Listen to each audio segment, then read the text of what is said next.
जी आएंगे 27 या 28 तारीख में दिल्ली। मेरी उनसे फ़ोन पे बात हुई है।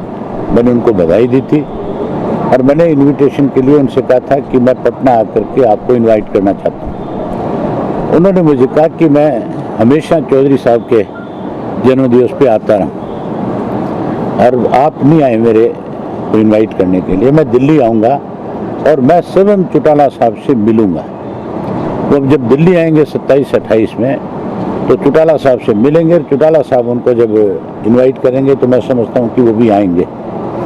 और भी अनेक ऐसे नेता हैं जैसे फारूक अब्दुल्ला साहब हैं, सरदार प्रकाश सिंह बादल हैं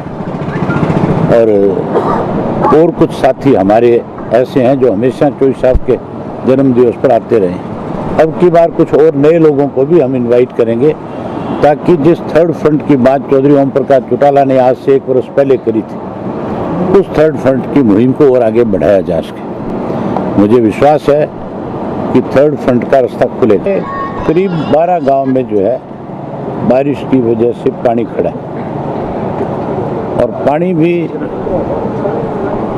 कुछ गांव ऐसे हैं जिनमें 100% फसल बर्बाद होगी उसकी वजह से, और कुछ गांव ऐसे भी हैं जिनमें हम आगे ये उम्मीद नहीं कर सकते कि अगली गेहूं की फसल भी हो जाएगी क्या।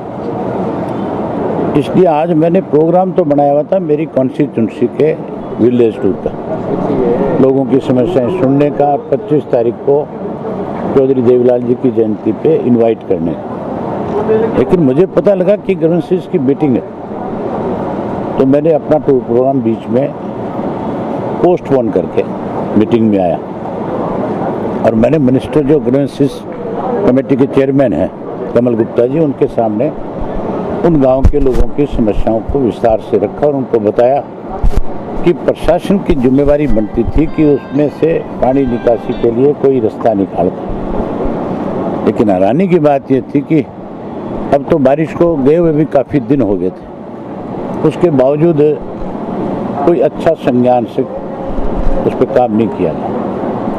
आज मुझे आश्वस्त किया गया कि हम 30 तारीख तक सारा का सारा पानी निकाल देंगे। मैंने कहा भी 30 तक भी अगर आपसे कोई दिक्कत हो तो आप 5 तारीख तक निकाल दो, कम से कम अगली फसल की तो किसान तैयारी करे।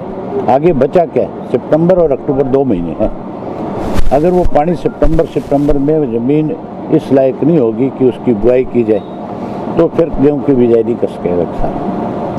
अब उन्होंने आश्वासन दिया है और मंत्री जी ने बहुत कॉन्फिडेंस के साथ ये कहा है कि अब मेरी जिम्मेवारी है, मैं करवा के दूंगा। अगर मंत्री जी प्रशासन से ये सारा काम करवाएंगे तो मैं अगली मीटिंग में इनका आभार व्यक्त भी करूंगा।